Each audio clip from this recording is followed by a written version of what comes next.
Welcome back, fellas. The Premier League season is upon us, and the transfer window is closing, September the 1st? So, this week, or this episode, we will have a little conversation about teams that are under the pressure the most, in our opinions. Some of you may disagree, and hopefully you do. That means you can put them in the comments. So, before we start, how you doing, fellas? Hope you're all good. I know it's hot.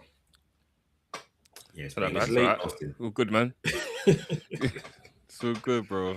Who's complaining about the heat? Oh, Lamont maybe, but no one else. But it's hot out, bro. I'm gonna get ice post. Watch.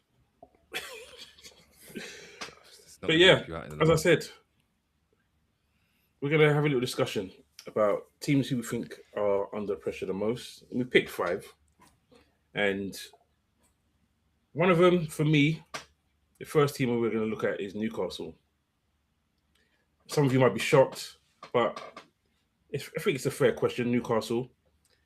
Eddie Howe, arguably under the most pressure as a manager because of the money he spent over last year, the players he's losing now. Like, he's literally possibly going to lose the spine of his team. And could they be the next Tottenham? So discuss, could they be the next Tottenham? Could they? What does that even mean, bro? About the next Tottenham? Listen, Tottenham shouldn't be 17th. Could Newcastle be the team Newcastle that is fighting relegation? In my opinion, Eddie Howe is not under pressure because he's lost too much for him to even be under pressure right now. The only reason he's under pressure is because the Saudi thought they could come in and dance, spend big bucks, and make Newcastle a madness. But because of financial fair play or whatever that new thing's called, they can't do it in the way they wanted to. They now had to sell up. They sold Gordon. They sold Tonali for a massive sum to Spurs, obviously. And Guimaraes is on the verge of joining Arsenal. Well, they're trying to hold out, but let's be honest, Arsenal are the team that looking like most likely to get him. And for Guimaraes, this is probably the last big move he's going to get, or big chance to get a move. So for him, he's thinking, I need to bounce now because I'm going right now. I can't stay with a sinking ship. But I don't think that makes Eddie Howe under pressure. I think the issue is the fact that they can't bring in, or they can't seem to keep these guys, and they can't seem to get to that next level. I mean, they were in the Champions League last season. It's not like he has done a bad job. So I don't know. If they lose their first 5 games, for instance, because they've lost their spine, is he not going to be under pressure to get the sack? Bro, I don't think he's going to be under pressure, James. I think, to be honest, I think last season they fell off because the 2 seasons before, arguably, they were in prime position to kind of attract big names in terms of they were going up the table, and you could see that, all right, these guys are peaking. When 3 of your best players decide that they are going to duck out, they were like, Gordon's gone, Tonali's gone, and Guimaraes, he's got the Uber, he's packed his bags, he's bought it in a safe store, he's just not telling anybody, he's saying he's renovating. Bro, he's going to London, because when they go, you already know that plan has just gone to pot. I feel like with all the investment that Newcastle have had, you expect them to still be in Champions League, and I believe you expect them to still be like pushing the so-called top 6 to kind of etch their way in there and push someone out. Their opportunity to really do big things was when they still had Isak and, Guimaraes and Tonali. All of these boys were in form. Now, I feel like they're tailing off. You're not going to put your hopes on Barnes and Elanga to turn your season around or your fortunes around, really, are you? No, I think that from last season when they lost Isak, that was the beginning of their decline. After winning the Carabao Cup, you expect a team to go on and kick on. They lost Isak, they signed Voltemada, and by the end of the season, he was getting ousted by Willisula, and they've lost Gordon. I think that them having a tail off, I think that's what their fans would kind of expect. I'm not sure they're going to expect too much of a bounce back. It's going to be very difficult for them. As you said, they've lost their whole spine. So there is pressure in the sense of the decline, but I don't think there's going to be pressure in terms of on Eddie Howe and his expectations, because I think those expectations are low. I don't think if this is champ manager, you say to him, get top 4. One game a season, or one game a week now. Focus just on Premier League. If he gets the right players in, because he's going to get money. He's told what's his name, striker, that he can leave on loan. What striker? Baltimore's been told he can go on loan. That's 85 million they spent on him last season to tell him to go on loan this season. That is a bust. That doesn't strike me as like spending money well, does it? No. Not even that. It's the fact that they're not even trying to find a way to utilize him is a bit mad. Like, what kind of scouting did you do that right now you're saying you've gone from spending almost £80 million on him to you can go out on loan? It's a bit mad. They tried to make him to Joe Linton. They tried to play him as a centre midfielder. That's insane. But he's not a striker though. He is a number 10. Yeah. Or a support striker. He's like Havertz, but just a bit taller. But probably doesn't have the same level of tech as Havertz, really. Okay. So we'll agree, or most will agree, that Newcastle probably aren't under much pressure because of the debacle they're in. So then you look at a team like Man City. Pepper's gone. And they always say, don't be the guy that comes next. But it can work sometimes for a short period, because look at Slot. Slot was the guy that came next. He won a title. Can Maresca do that? Is his task just to win, or is it to replace an identity, a different system, different philosophy? He's spent 160 million already. Is he under huge pressure to win the title? I think he's under massive pressure to win the title, because City haven't won the title in 2 years running. And he is now following Pep. I don't think you would look at this as a rebuilding phase. City fans expect to win the league every year because of what Pep did, and him coming in next.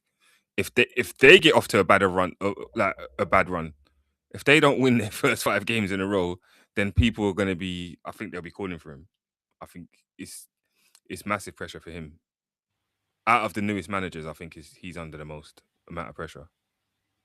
Bevan, don't forget though, Maresca's also got a little bit of skin in the game because he was already there. So it's like the expectation. Like and this is me agreeing with you, by the way. I'm just saying to mention that Maresca's come from here. So he was in the youth and he was around Pep when he was doing his bits and he was on his championship run. So as far as they're concerned, you've got the familiarity. You understand the environment. Just get the job done. I mean, can they still acquire the big names across the world? Probably, because they've still got, just by the skin of their teeth, still got some of the best players playing in their squad. But I'm not entirely convinced with what I saw Maresca produce at Chelsea, if he's got that Midas touch to bring back gold to City. I honestly still feel that Manchester's red, regardless of whatever. Of course you would. Well, you can think that all you like, bro. Yeah. No, I'm a balanced pundit at this point. I'm just see. That's where I'll disagree. Because he's been there already. They may give him that patience because they know that they had Guardiola, arguably the greatest manager, 1 or 2 with Ferguson, of modern era. They know what he's coming up against. They might be losing Rodri as well. They've lost Bernardo Silva. So it might be a case where, you know what, yes, there's pressure. You have to win something.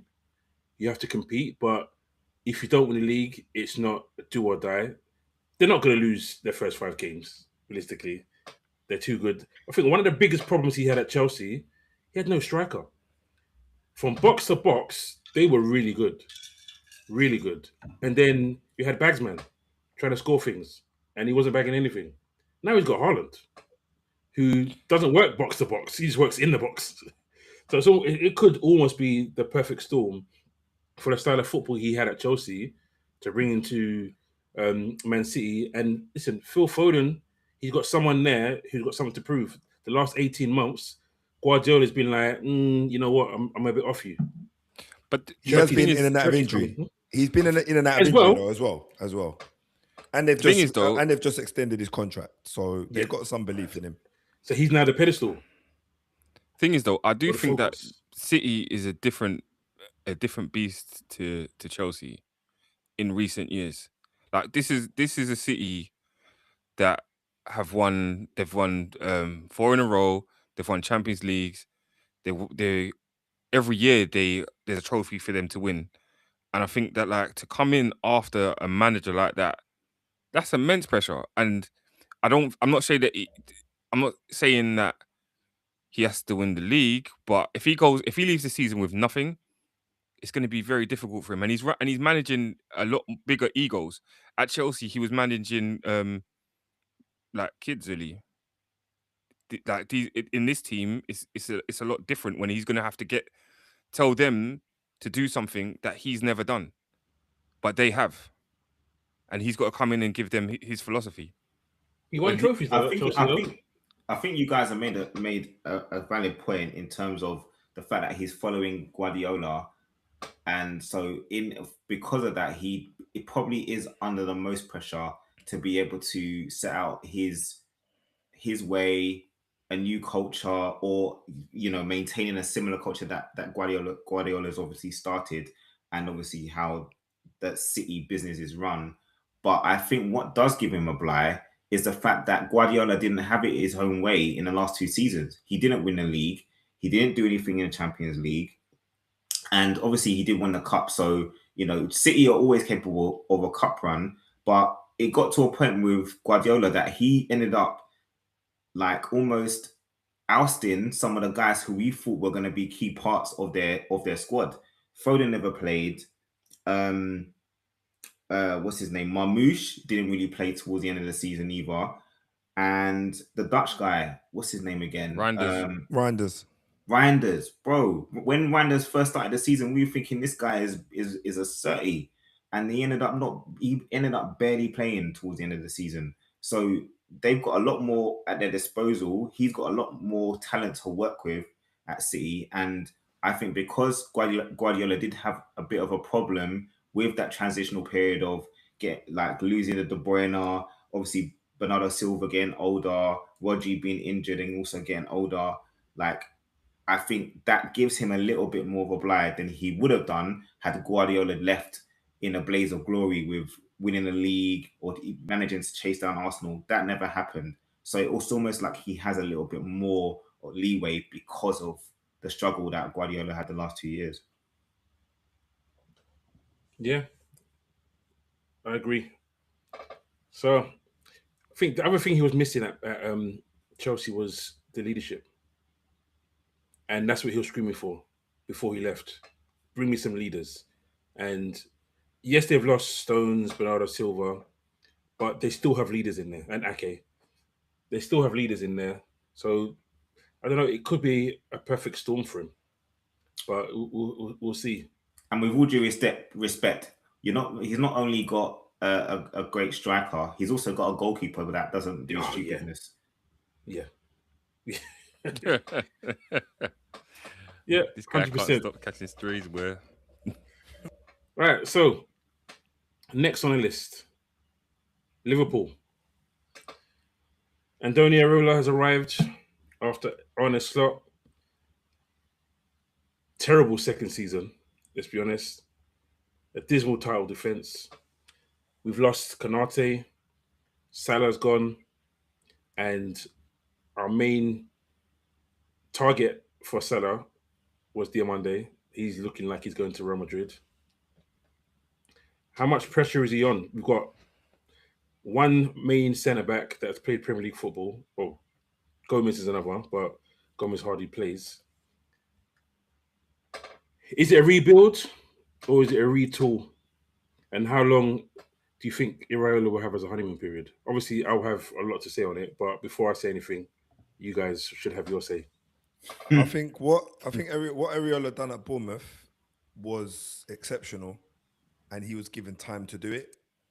So I feel like if Liverpool do anything other than be patient, they've been very naive to appoint him. His project isn't a flash in the pan.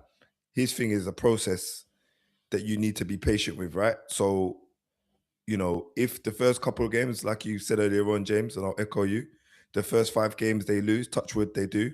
I mean, don't. Then the questions will be asked by the fans, which is fair. But I feel like the board will have to back him. You've also got to look at the scenario where Slot was given an extra bit of time or wriggle room to infuse his system. He done that. People will say slot ball, slot ball, slot ball. Then they sacked him. Now Areola's got to come in, and now he's got to have some time to put his. So these players have probably had the last 3 or 4 years of changing systems. They're going to have to get to grips with it, and your team, arguably, is a little bit wobbly at the minute because you've lost some key players. That is as balanced of an analysis you're going to get from me without abuse. So take that one or leave it. It's up to you. The thing is, I think that it's Liverpool, innit? He's at a big club. And sometimes when players go to a big club, the shirt might be too big. But when the manager goes to a big club, the expectations are completely different. It's not the same as being at Bournemouth where he can go on a bad run to begin the season and then recover.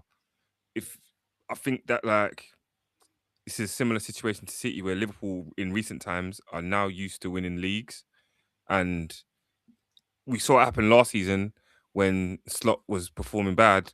They wanted him out even though he won the league for them last year. And with the fact that he has going to have to rebuild the squad and also compete as well. And wait, hold on. Champions League football, right? Yeah. That is a lot for a new manager to learn. Even though he's a good manager, it's a lot for him to pick up in one season, and it's very easy for those things to unravel quickly.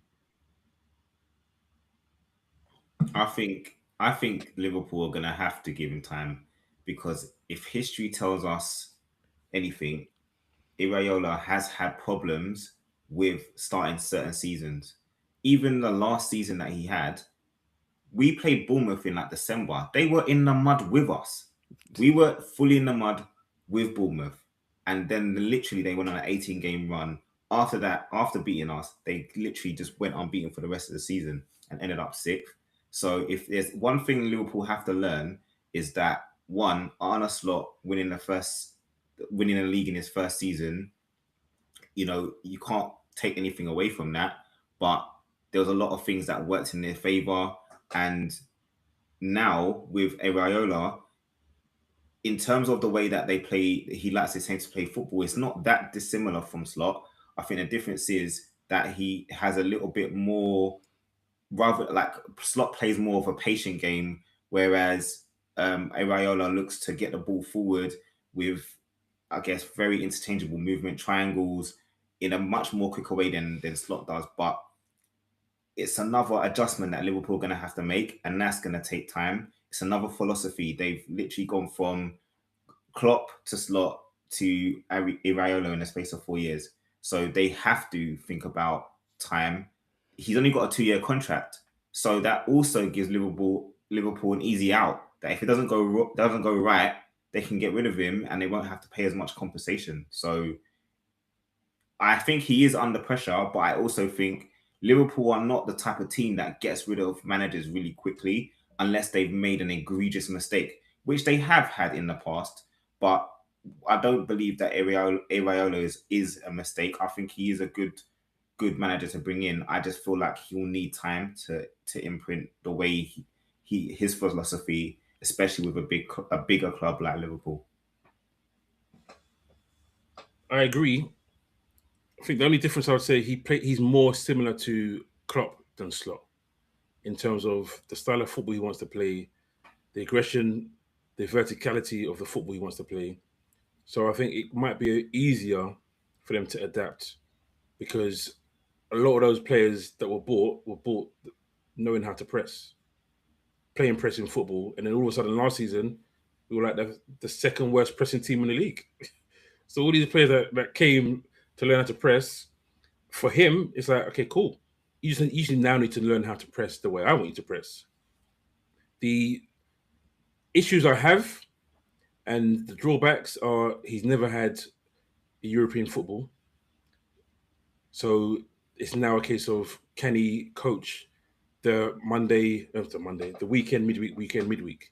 Can he do that and keep the same intensity up? They're professionals, so I expect them to be able to do that. I do expect them to be able to do it. And in terms of the football, I think he'll get more leniency if the football is better than it was with Slot. A lot of the reason why Slot got issues last season because the football was terrible. Fans didn't want to watch what was going on. Even when we won games, fans weren't happy because they were watching nonsense. So as long as he brings a high tempo style of football with wins, obviously, then he'll get a bit more leniency. But the biggest issue we have is our squad. Considering the amount of money we spent last year, our squad building has been terrible, to be honest. And it's not Ariola's fault. We have, imagine this, our first preseason game, we ended up playing preseason with 2 18-year-olds because Gomez gets injured after 18 minutes. How have we not got a cent? Who would have known Gomez would got injured after 8 minutes? Who would have known? Yeah, terrible. So how have we not got a centre back in the house already? Like Van Dijk, he should not be on the USA tour, and rightfully he's not. My guy played like almost 70 games last season at the age of 34. That should not be happening. He played every single Premier League game, every single Champions League game. So do you think are fans going to give him leeway then? Would they take into consideration the fact of what your squad is like and where they are? So if he doesn't get top 4, then they'd be okay with that as long as. So I won't say they'll be okay, but he'll get leeway if we don't sign players. Right? If we don't have a defense to back it up. So as we sit right now, we've got Van Dijk, who has to play every single game. We've got Leone, who just come off an ACL. We've got Jacquet, who just come off shoulder reconstruction, hasn't played since February. That's our 3 centre-backs, and Joe Gomez, so I don't really count. That's our 3 centre-backs. So if you're giving a new manager those 3 as your main centre-backs, and you don't bring in a 4th, what are you asking him to do? That really... Right. And Jacquet has now, first 2 games, they said he's not going to play because they arrested him. So he didn't play the first preseason game. He's not going to play the second preseason game, which is on in that half an hour. So he's under pressure in terms of getting results, but I think the fans will be a bit lenient if we don't. But then if we go and spend 115 million on Barcola, then the pressure's going to mount in them again. Sillily. It's a weird one. Sometimes I think the pressure, it's not necessarily pressure from the club, it's pressure from the fans, isn't it? The fans have certain expectations especially when things are going well. The moment they start going bad, that's when they want more, isn't it? Like we were better last season. What's going on? Why are we playing? Why aren't we winning when we should be, and not taking into consideration the circumstances that are going on? Yeah, I think he'll get given grace time, but we expect a lot more from Wirtz and Isak, and we need a right winger. So we move on. Man United, Michael Carrick, as Lamont says, he was the best manager in the league from Christmas onwards, or January, not Christmas, from January onwards. Picked up the most points, fixed all of Amarim's issues. You now have an entirely new midfield, almost, that should be able to protect the faults of the player of the year, Bruno. And you've let go of Deadwood. So has the change manager mid-season given you an advantage? Or because you're Man United, is he under pressure from the day dot because you haven't won a title for, I don't know, since my kids have been born? Yo. The pressure. How much pressure do you think he's on? We won't go to, same as myself. We'll give you the last word, pretty much. So, Leon, how much pressure is he under? I don't think he's under that much pressure. Like, no one expected Carrick to be that successful last season. Let's be really real about this. He was under no pressure to make the change that he ended up making at United. I think for them, it's good that they brought someone in who's obviously Man United former player, understands the club, understands how things work there, and for him to have made the difference that he made, considering how bad they were under Amorim, you have to give Carrick credit. I actually think he goes in with a little bit more patience in mind because of what he's managed to do. I think ultimately it will depend on what other signings they bring in, because we know that Man United don't have the squad that they want to compete in the Champions League and in the league. And if they want to challenge for major honours, they still need reinforcements. We don't know what's happening with the Rashford situation. At the moment, they still seem to be willing to get rid of him or shut him to some other club. Even Tottenham's been involved in those rumours as well. And they've obviously lost Casemiro. As much as people were onto Casemiro about some of the fouls or free kicks that he concedes or yellow cards, he scored so many key goals for them, and in important games he always stepped up. They brought in Yuri Tillemans, which I think is a really good signing. Experience. He's a different type of player to Casemiro, but he brings leadership. And they brought Andre Santos from Chelsea, which they needed a proper DM because Ugarte is terrible, or has been terrible for them so far, and they haven't really had anyone to do that role. So I think it's good that they managed to bring in Santos. We haven't seen him in the Premier League enough, but what he did at Strasbourg was impressive. And if he can bring that promise to United, I think they'll look good. But again, it's just in the forward areas, they're still missing something to go with the fact that they have someone like Bruno who can create for them. They haven't really got. We don't really know whether Šeško is going to be better than he was last season. They're going to be hoping so. At least, hopefully, been in the gym. Well, He's been in the gym.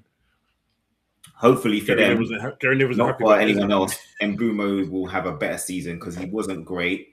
And the Brazilian, what's his name? Cunha. Cunha.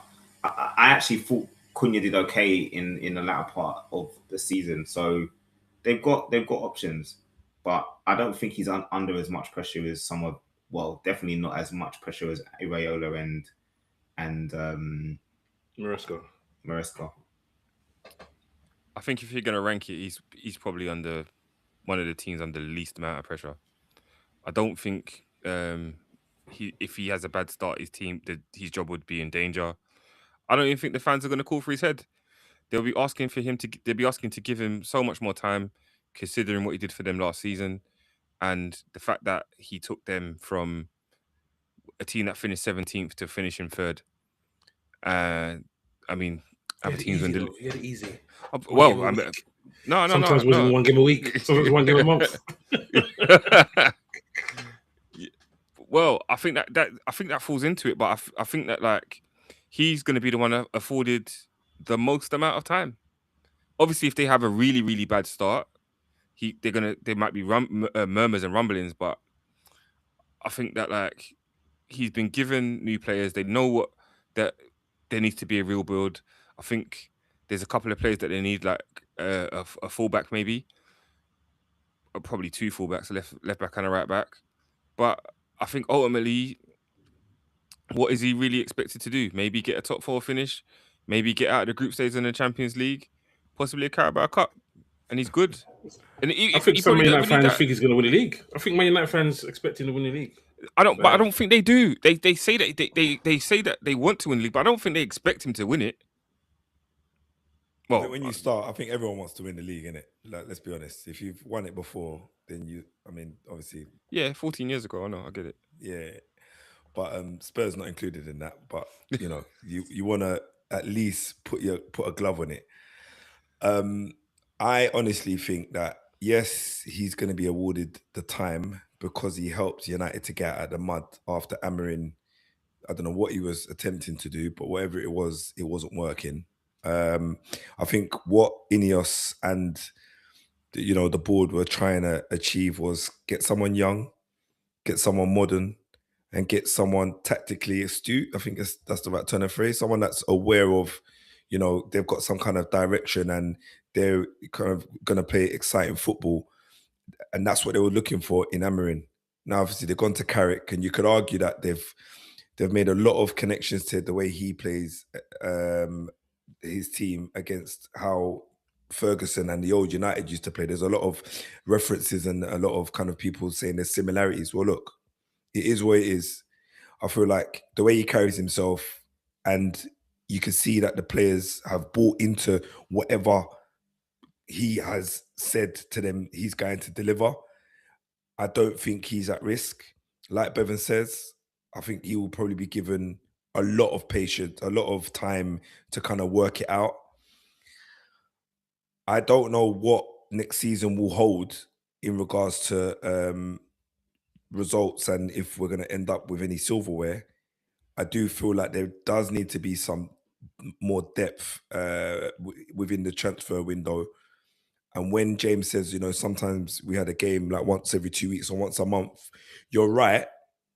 But in the same breath, that can also add more pressure because the expectations are a lot higher for you to deliver a result because you've had the break. But Carrick's managed to come out on top and, he's kind of reaping the rewards now. He got his contract and now he's going to be able to really focus on, can I deliver trophies? And I think that's going to be the most important thing for, big clubs. I think the biggest and the best thing he did was bringing Steve Holland. I'm not going to downplay Carrick completely because obviously he did well at Middlesbrough. But I think managed to bring in Steve Holland was a masterstroke because the experience he has as a number two. Listen, Ferguson said it himself.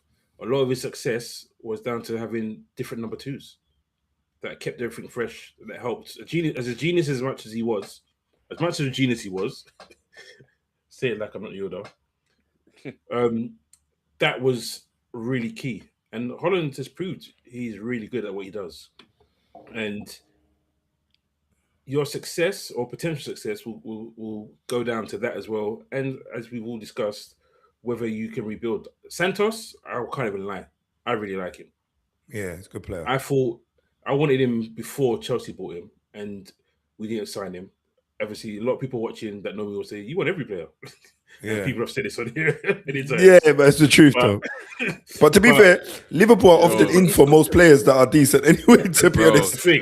James's squad, would be about 27 people deep, bros. Yeah, because if we bought someone, I wouldn't want someone else. Oh, fair. Is that how it works? Yeah, that's how it works. Yeah, if we bought Santos, then he will be there. I wouldn't have a DM because we'd have it. So, no, listen, I think what he did at Strasbourg, as Leon said, was impressive. But when you got someone as good as Caicedo, can you really shine as much as you want to do? Like, sometimes they put them together and it wasn't ideal for him to be the main DM because Caicedo was Caicedo. So this could be a really, really good move for him because he will be that main DM because obviously you've lost Ugarte, who's not great anyway, but he's injured. He's going to be out for a few months. So it's almost like, here's your spot, command it. And he's going to the highest bidder, though. I think, yeah.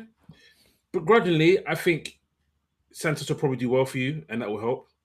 And his mobility will do well for you, and his mobility will probably help Kobe Mainoo. Yeah. The interesting thing is how you use the four of them, because that's going to be your heartbeat. Yeah, it's a long season, though, James. It's a long season, man. And, Champions League, I think we all know, like I said, we're going to need depth down the width because United's wide play is pretty effective, but it showed to be effective towards the tail end of the season. And, I feel there's a lot riding on Rashford. Is he going to stay? Is he going to go? So that you got that there as a distraction. If he goes, that frees up wages, then we can potentially look at getting a couple other players for, less, and then we can start really looking at reinforcing the side. As it stands, with or without him, I still feel like we're going to put a good, our best foot forward. But you know what? You need to just get to game number 1, 2, 3, and 4 in it, and then you can really start saying, right, we do or we don't look good because pre-season is just fodder. My opinion. I like preseason. I'm one of the few that enjoys watching preseason games because it kind of lets me know where my team is. Usually, if we have a decent preseason, we start okay. If we don't, I see it, and I just love watching football in it. So maybe I'm a bit different in that respect. So to end off the show, it'll be a short little next segment. The big question it was going to be every club, but listen, 20 clubs is a bit much. So the big question for some clubs. So we'll start with Arsenal. The big question for Arsenal. You don't want to say Chelsea, no? We're going to drop them out. Oh, sorry. Yes, my bad. Chelsea. But because for me, right. that is the cauldron. Yeah, the fifth team is Chelsea. The fifth team is the cauldron right there. The only reason he's under pressure is because of blue card. Yeah, exactly. I don't think there's much to discuss here, and it's not because of Xabi Alonso. It's literally because of blue code. Them man there just get rid of man at will. I don't know what it is. They've had so many people come and go, and he's only under pressure because we don't know if he's going to have a job in the next 6 months or not. I think they're changing it. When you look at the signings they're making, listen, today they've agreed to sign Welbeck and Henderson. Right, they're signing Maxime Lacroix, 26. Everyone they've signed up until now has been under 25. Everyone they've signed pretty much that are linked to Brighton. They're changing their stripes by spending no money. They're basically spending no money on these particular signings. Bro, they spent 170 million. They want experience, bro. Not. Bro, they spent 170 million on what's his name, on Rodgers. Yeah, but that's still a youngish player. I think what Leon is saying is that they've just signed elder statesmen for vibes, because they're not going to play football. Really, Henderson's not going to play football. I think Welbeck might, but he's going to come off the bench. Play football. He's going to come off the bench.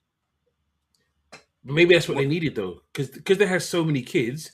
When things were hitting the fan, they had no one to come on the pitch and say, you know what, guys, let's calm this down. Or when they were in a bad run of games, there was no one that they could bring in. So if they're in a bad run of games now, they can bring Henderson into the team. But I think you sign players that are like 28, 29, 30, not 36.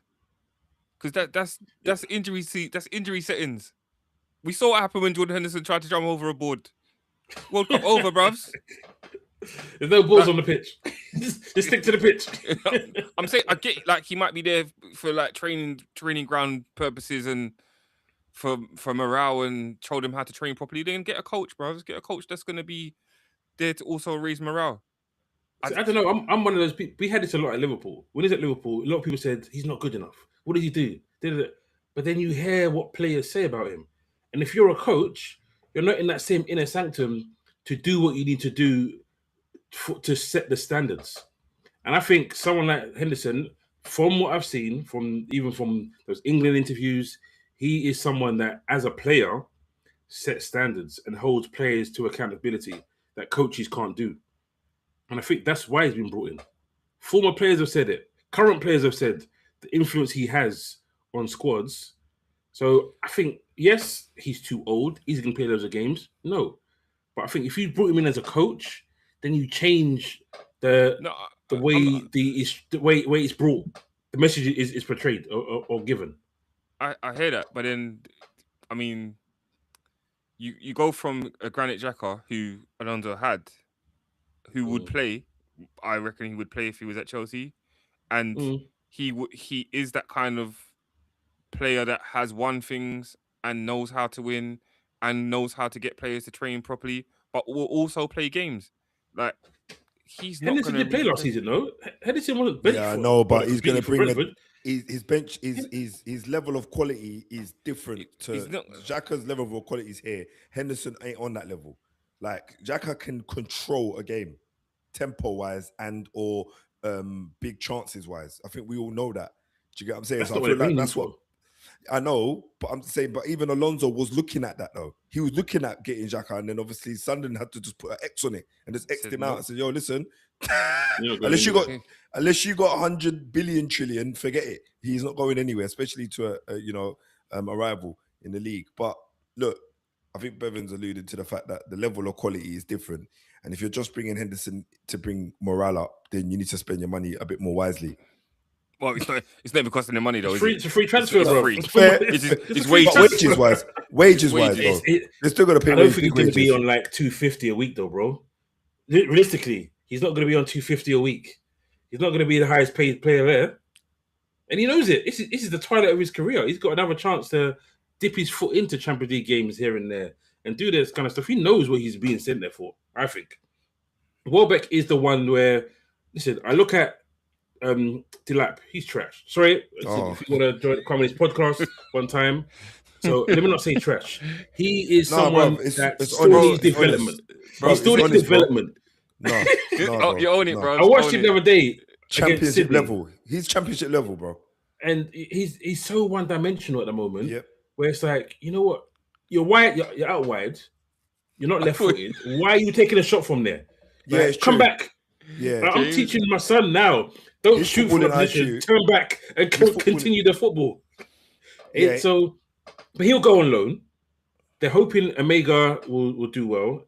And Bagsman, Nicholas Jackson, he's in problems now because he wanted to go to Aston Villa. He can't because of these new rules.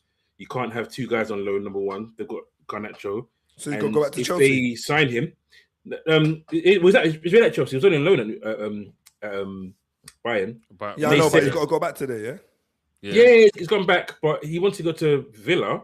But then with Villa, if they sign him or loan, they can't loan. If they sign him, then that 117 million windfall they get, they can't put it on their spreadsheet. So he has to go somewhere else. But I think those two will go. So Welbeck will get minutes because Omega's really young, and João Pedro gets a lot of injuries. I think for them, they need to buy into what Alonso is selling and coaching, and they need João Pedro to be fit. For me, that's the two key things.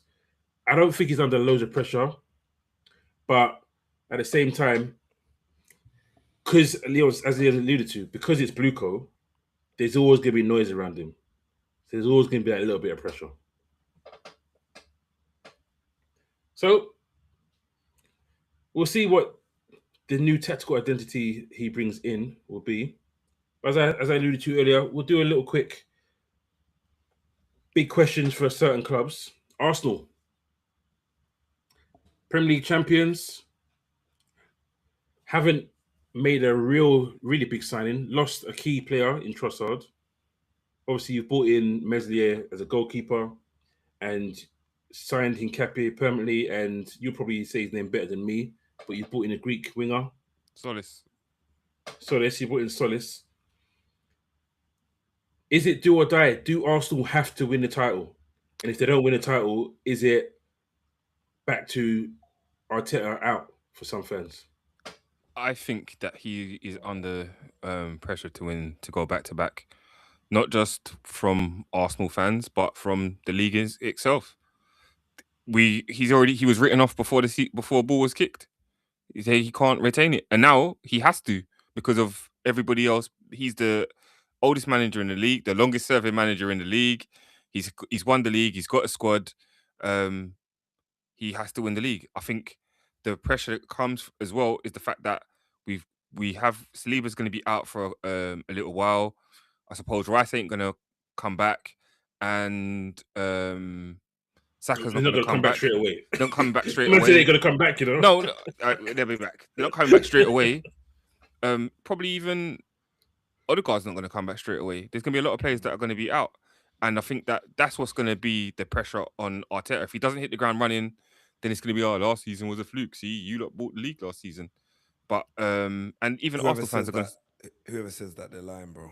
All right. Last season wasn't a fluke. And they're going to... So I think there is a lot... I think he is the manager under the most amount of pressure to retain the league out of everybody. Do you know, out of everything you just said, him being 34 and the youngest manager... He ain't 34. Not 34, sorry. Him being the age that he is and also being in his position for the longest almost blows my mind because it's like it's been a very long time since, you've you can say everybody in the league hasn't had a manager in their seat for a long time. That's how itchy the board's fingers have been for the last, say, 4, 5, 6 years. Like no one's seat is too comfortable for it to just get kicked away. And you for just the top 6, bro. Mad. For the top 6 of new managers. It's mad, don't you think? Do you know how crazy that is? Yeah. And 8 new Premier League managers. And the thing is the reason why he's under so much pressure, because if one of these new managers comes in and wins it, doesn't take 8 years, does it? Yeah. Doesn't take 8 years, does it? That's just going to be the narrative. Yeah, it's true. So, yeah. Before I move on, anything for you, Leon? On that? Nah, nothing more to add. Keep it moving. Okay, we move on to the next club then. Tottenham. Big money being spent. After 2 absolutely disastrous seasons, which obviously won a cup in one, so that was a bit of a highlight. But you've added Jean-Paul Hecker, Fernandes, Tonali. You've got Robertson on a free, so you've added some experience in there as well. Is it Champions League or bust? No, we still have the same crappy strike force that we had last season. Simple. We haven't got a left winger. We haven't replaced Son, and we're not going to be able to replace Kane. We're not going to be able to genuinely replace either of those players. But we haven't brought anywhere near the quality to even bring half of the output that those two brought in. So for me, unless the board are going to stick to their guns, because at the moment, yeah, they spent big, but they've already recruited quite a lot from player sales. So right now, we should technically still have this 200 million that they said they're going to invest in more talent to get a new striker and a new left winger. We're supposed to be in for Savinho. For me, the big question is, will the owners continue to put money where their mouth is and actually bring in some real quality up top? That's it. I heard Mamouche was looking. They were looking at Mamouche as well, because he doesn't know whether or not he's going to get any playing time at City, or he's just, after last season, he's feeling a move. So I saw a couple of takes on it, and I was like, how much is in that? And that was around the time I was hearing about Savinho. But I think with Maresca is more likely to rotate better than Guardiola did, to be honest. So I think Mamouche doesn't have to worry about game time. Would I take Mamouche? Yeah, I would take him for sure. But I genuinely don't think he's leaving City to come to Spurs at this point. Okay. So, next team. Big question. Aston Villa. Losing Morgan, losing Tielemans. You could argue the 2 most creative players in midfield. Onana, ACL. Midfield has been gutted for one reason or the other. And they've got Champions League. Is it going to be a major dip for them? Or will some people who regarded him as the second best manager in the league last season, so in that vein, he would be the best manager in the league this season. Is he good enough to keep Villa relevant? I think you forgot to mention one thing. With all the things that he lost, he acquired Garnacho. So that's like the icing on the relegation cake. Brother. I said the icing on the relegation. I did wonder where you were going with that one. But yeah. Bro, you know what? The last time, as I say, the last time they had Champions League football, they ended up in the Conference League with better players. I'm not sure that what they've got it's not better than what they had last season. No, and it's a lot of unknown quantities. Garnacho, he's trying to rebuild his career. Manzambi had a good World Cup, but we don't know what that translates into Premier League football. Mm-hmm. And how do you replace Onana and Tielemans? And we saw what happened last season when they didn't have those 2 players, and they struggled. So this, unless they sign well, and I don't know how much money they can use to sign players, it could be another season where it's not going to be as good as it was last season.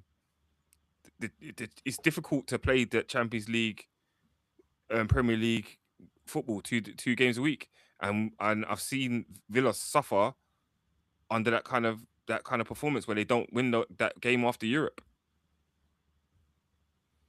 The only thing I would say is they got João Gomez, yeah? Yeah. And if Good he, signing. yeah, very. And if he's able to translate the fight that he had at Wolves, then maybe they might have a little bit of a glimmer of just to be able to stay in the league.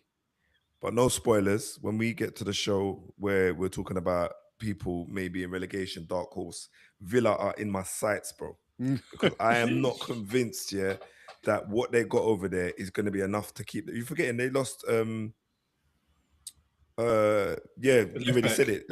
Yes, bro. Luka Dean. Luka Dean. Luka Dean he's gone for no, but you say that, but he's part He's of not their fantastic, attacking. but he's experienced. He's good going forward. He don't like to defend. Yeah, but he's still part of their squad, bro. He's their main squad. That's their main 11. Like, you're talking about fringe players now coming in and try to make a statement. I don't know. I'm not convinced, bro.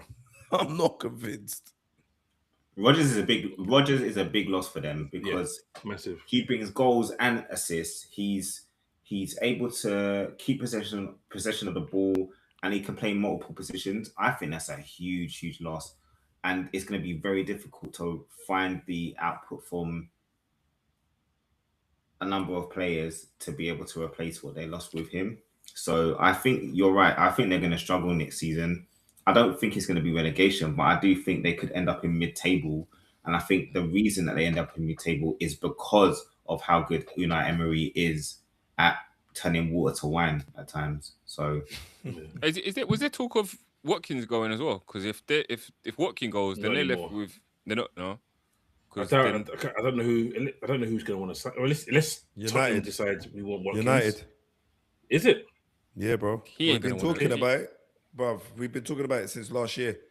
He's been on the radar. When we got Seshko, he was on the radar as well. He was one of the 3 players that we were looking at as a potential 9 for the project. I'm just not sure whether or not it was the Carrick transition or I'm not too sure what transition it was, but I know for sure he was in the conversation, so I'll take him. Okay. All right. So the last one, Bournemouth, new manager Marco Rose. They've obviously lost Areola, and you could almost say that has he done them a disservice because he's left them, but he left them with European football. So it's great that European football, but now a new manager, a new way of playing, a new set of circumstances that they've never faced. And we've heard today, Krupi has broken his metatarsal. No. So he's out for 3 to 4 months. Boy. So that's sad. Obviously he moves to Tottenham, now gone. But for them themselves, they didn't want to sell him, I'm sure. Are they in more strife now? Because Marco Rose is a good manager. But can he keep... So the question is, can he keep them out of relegation with European football part of their... Has anyone seen that picture today? Which one? No, what was the picture? The picture of Krupi in bed after his surgery. No. His parents. No, bro. Man, they've got the deuces sign up, man. That could be staged, fam. I think so. Man ain't injured. He's just out for 4 months so that no one can sign him. He's just out for 4 months. We're not letting him go for nothing, man. Why would he do that, though?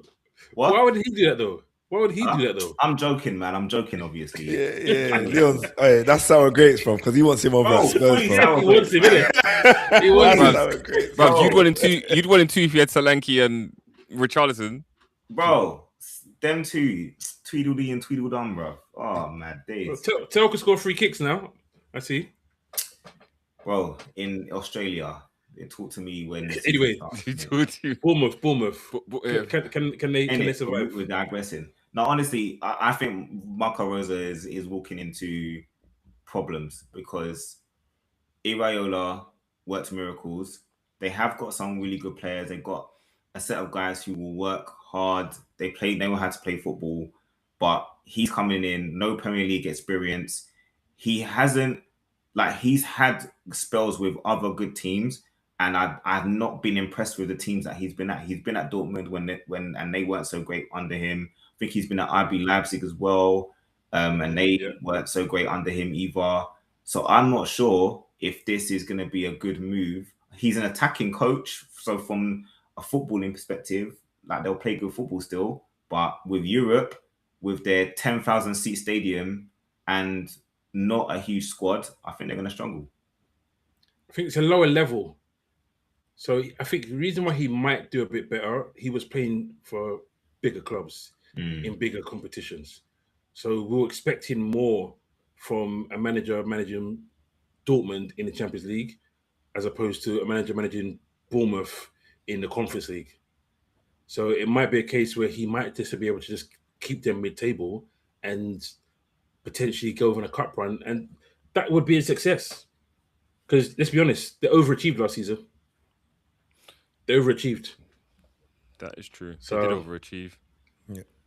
But he's okay. He's in the same way that Ariela's gone to a bigger project. He's got really big shoes to fill. Yeah. The only good thing is that Bournemouth will give him time. Yeah, 100%. So the last manager, Nottingham Forest. Let's be honest, ain't no one getting time there. No.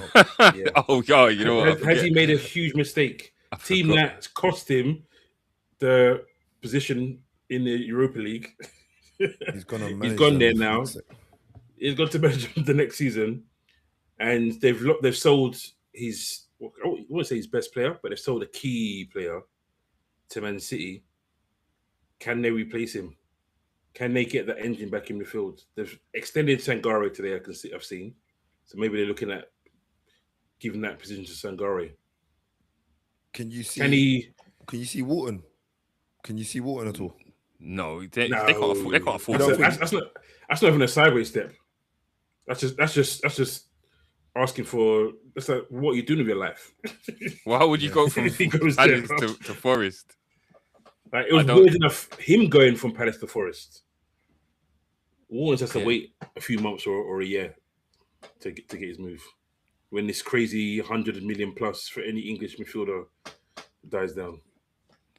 For any midfielder. But now, can he do a job and get them back into Europe? Because that's essentially what they want.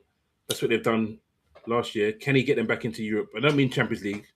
Can he get them to Europa League or Conference League or win a cup? Can he continue his run? He's won a cup every year for the last 3 seasons, right? Something like that, because he won the FA Cup with Palace, didn't he? And then he won it. He's a good manager. We know that. But the question is, if Forest are in the mire, if they're in trouble, what are they going to do? Because the owner, he doesn't waste any time in replacing man. And we've seen guys come in who we thought might be given time, and they haven't got given no time. And the other thing is, Glasner's also quite a fiery character. We've seen that at Palace. They didn't like the fact that he was outspoken, that he aired out his grievances in the public, and he's going against a chairman that likes that even less. So I don't see how this is a marriage made in heaven or a contract written in stone. I actually think that it's probably gonna maybe a year and a half you'll get, and then it'll be changed again. Fireworks, bro. If Glasner even dares to say anything in the press conference, you're just gonna see my man just come through and just sit right next to him. All right, cool. Where am I? Where's the camera? And just sit there like that with his earphone in his ear, with the earpiece coming down. No Bluetooth needed, so they know that he's on the phone taking a call. And just looking Glasner right in his face. As soon as he says something wrong, yeah, take the shot. That's it. He's gone. That's it. Allegedly. No more allegedly. Yeah. But once he leaves that seat in the stand, it's done, innit? Yeah. Bro. The thing is as well, like Glasner's had some bad starts when he was at Palace to the season as well. Yeah. And does Marinakis give him that time? Because if he's given time, he tends to turn it around. Nobody else has been given that time, so it depends if he's going to change his spots, and we know that doesn't usually happen when someone's been in a game this long. He's not a new chairman. He's been around, and he does this. Yeah. So I don't know, man.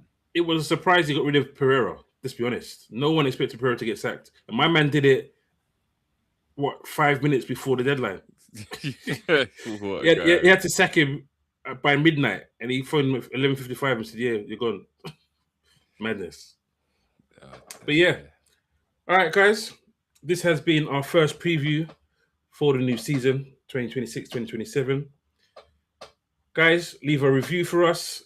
Leave a message in the comments. Let us know what you thought of the show. Let us know what you thought of the topics. Are there teams, we missed out on in terms of big questions or in terms of being under the most pressure? So, thanks for watching. Don't forget to like. Don't forget to subscribe. Don't forget to share. Hype. Please hype and hit the notification button. Peace out. Peace out. Yes, sir.